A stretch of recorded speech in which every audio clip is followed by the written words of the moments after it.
Is that better? Oh, I can hear that now. Do you know what? I'm going to feel really guilty now because there's nobody sworn so far.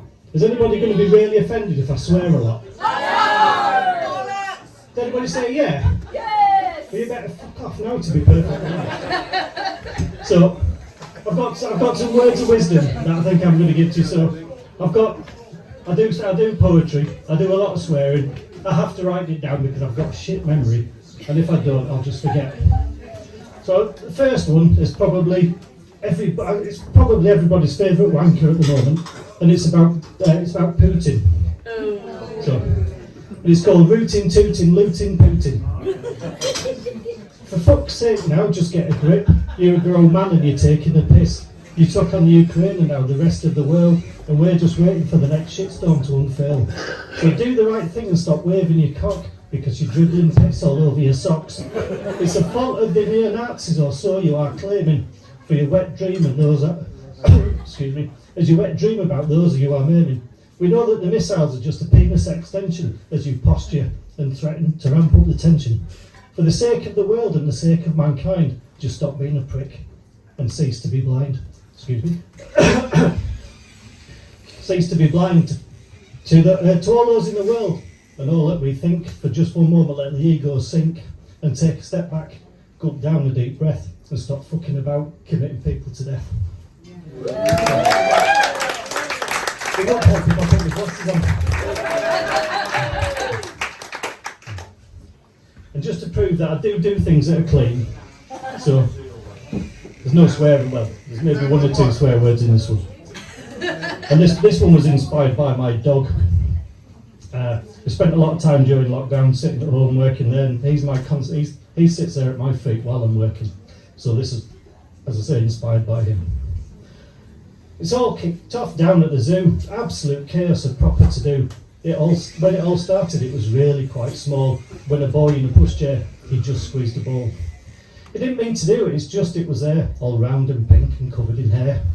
They bobbed right past him at just the right height, so he grabbed a handful and held them quite tight.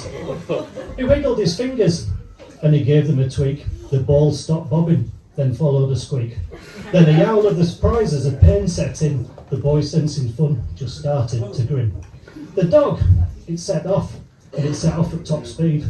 Its owner behind, tightly gripping the lead, and holding on with all of his might as the extended lead stopped, and the dog, it took flight. Its arse overtaking the tip of its nose, clear air being made between the ground and its toes. Swinging around in his frenzied arc was a pissed off dog with a manic bark. It took out 2 children, an old lady too, and 3 foreign tourists just stood in the queue. A man in a wheelchair swerved out of the way. His luck was in on today of all days. Now Newton proclaimed what's up must come down, and it did with a bump, landing face down. And the dog slipped its legs that crashed to the ground. In the settling dust just lay this poor hound.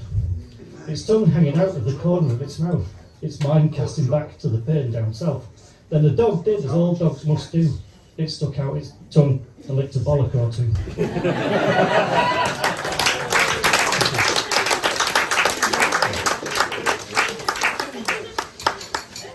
Have we got any hip-hop fans in? Yeah. Great. Okay. This one's probably about, it's in a similar vein to Putin, so this is about everybody's favourite arsehole that's in the hip-hop world, Kanye West.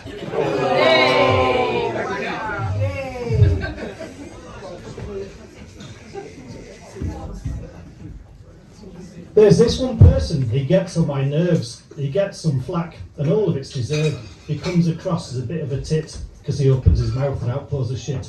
His latest statement is one of the best, from the hip-hop gobshite Kanye West.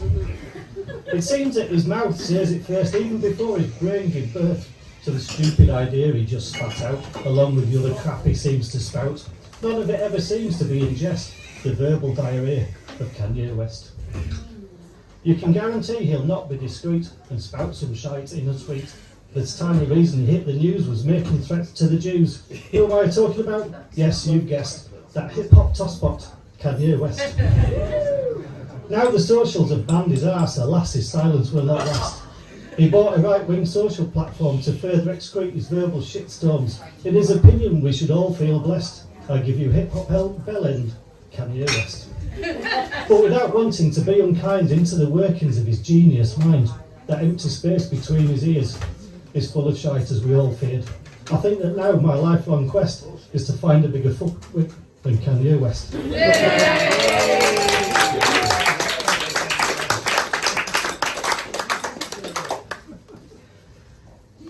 there anybody in the room that doesn't know a dickhead? Look, that's brilliant. You're in the right pub. Well, I think because if you didn't, it's probably definitely you. Anyway, this one's about that dickhead that everybody knows. There's a bloke that we all see out in the town. He swaggers around, he's a bit of a clown. He fancies himself as this ladies' man, but most of the ladies, they're just not his fans. He goes out as early as he can, meets his mates and they hatch a plan to snare the lasses and have a shag. To not score would be such a drag. When in action he's got all the patter to reel off to the ladies he's trying to flatter. He unleashes his best proper top drawer, but it's old hat to them, they've heard it before. They send him away with a flea in his ear. He says to his mates, "Soz lad, didn't know they were clear." His mates tease him with a bit of banter, the women look over, quick sign for a wanker. But he's heard it before and he's not downbeat, a quick sup of lager and he's back on his feet. Surveying the landscape like bird spots prey, his crotch starts tingling and he's on his way. Strutting and swaggering across the floor, he's told to fuck off just like before. A pattern develops and it's not going right. Hasn't copped a feel, it's just not his night. He was full of bravado on his night on the lash. He's had a skinful and splashed all his cash on a belly full of lager, but he wanted more. Rounded up his mates, they head for the door. But he's not just this evening that's not gone to plan. He gets the last bus home, back to his mum, where she'll be waiting with a cup of tea. A truly sad case because he's 33. He finishes drink, then up to bed, where he has a sad wank before resting his head.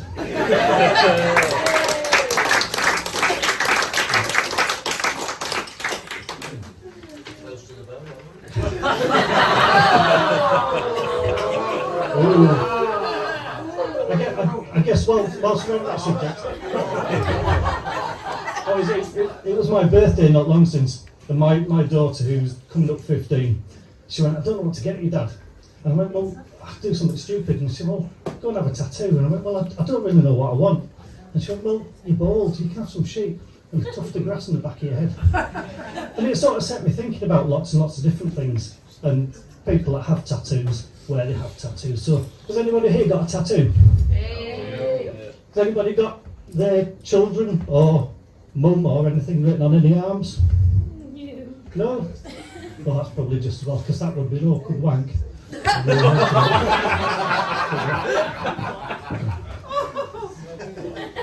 Anyway. I can see some people thinking, yeah, perhaps I won't have that done now. This next one, it's called Toilet Habits. Diarrhea, it's just not funny.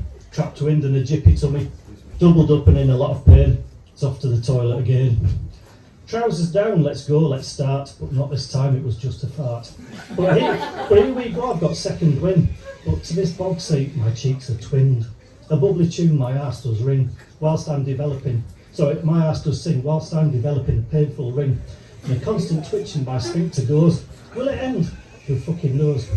It's got ridiculous and it's just a little bit silly. I've just got splashbank and it's fucking chilly. I'm the champion, my arse is damp and in my legs I'm getting cramp.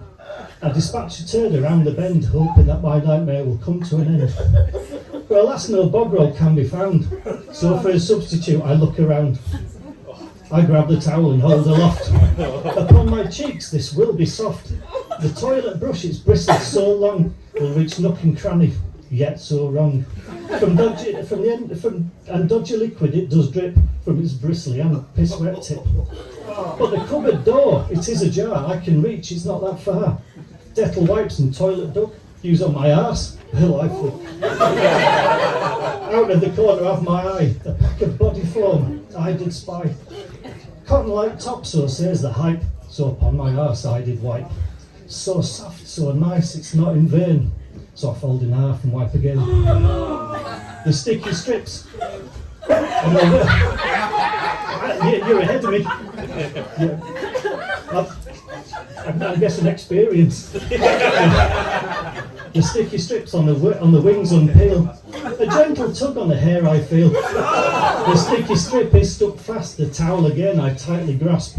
It gives, it's off, I feel euphoric. The pain's intense and slightly erotic.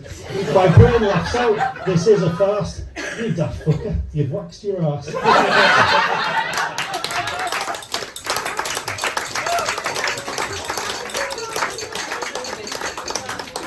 Have you got any fans of John Cooper-Clarke? Yes!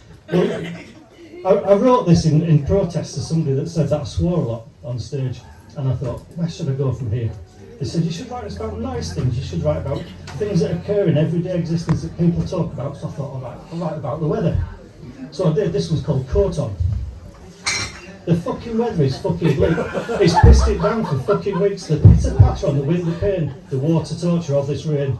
There seems to be no end in sight. This fucking weather is fucking shite. The way the woman says with a frown, just for a change, it's pissing down. Grab your brolly, you need it today. This fucking rain won't go away. Well, it's good for the land, some people say. Well, not this much. No fucking way. The river's high, it's breached its bank. The weather's shit, it's fucking wank. There's fucking puddles here and there. There's fucking puddles everywhere. These fucking puddles are full of ducks swimming in circles, giving no fucks. This fucking rain is no fucking fun. My body's yearning for some sun. So for fuck's sake now, please just stop. Stop fucking raining. Just stop. So,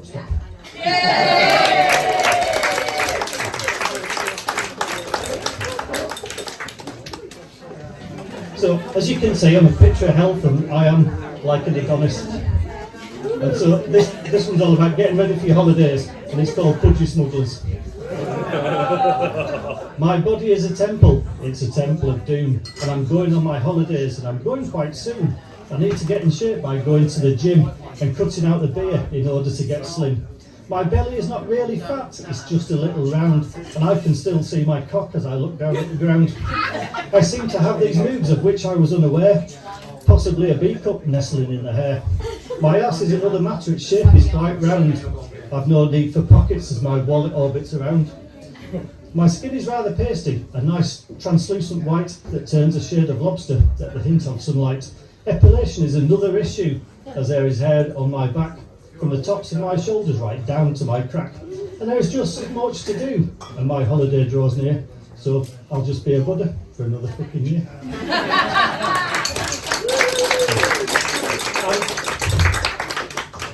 This one, you'll be pleased to know, it's the last one. Has anybody ever had any ambitions about being a musician? Being in a band? No? Not even you, Luke?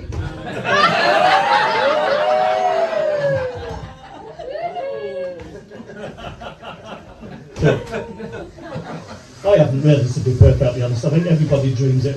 But once you open your mouth and find that you can't sing, to be perfectly honest, there's no point going anywhere. So this one's about my ambitions to be in a boy band. Anything else? We'll open up with a line of peace and multi-part harmonies to an audience entirely filled with hormonal yummy mummies. I'll sing about my love for you, and that it's just a start. Then I'll go and clench my fist and place upon my heart. I want to be in a boy band and make my dreams come true. I want to moisten the knickers of you and you and you and you. The lyrics for a boy band are always really cheesy, written by middle-aged men who sing just slightly sleazy. Always written for the ladies, the facts of love laid bare, ironically sung by teens without any pubic hair. I want to be in a boy band and make my dreams come true. I want to moisten the knickers of you and you and you and you. Then there is the middle eight, where it gets a little twee. This is where the shit boy bands change rhythm and the key. A short break in the singing while the ugly one break dances. I stand there looking moody, because I'm the one they fancy. I want to be in a boy band and make my dreams come true. I want to moisten the knickers of you and you and you and you. The fat one now stands up and he does a little rap. He tries to sound all gangster, but his accent's really crap. He gesticulates with his fingers as he crosses his arms, but he looks like a twat and he sounds just like John Barnes. I want to be in a boy band and make my dreams come true. I want to moisten the knickers of you and you and you and you. I need a great big finish, so I'll stand and postulate. I'll grab some air, contort my face like when I ejaculate. I'll sing that I've just shot my load and sink down to the floor, whispering sweet nothings and leave them wanting more. I want to be in a boy band and make my dreams come true. I want to moisten the knickers of you and you and you and you. Thank you.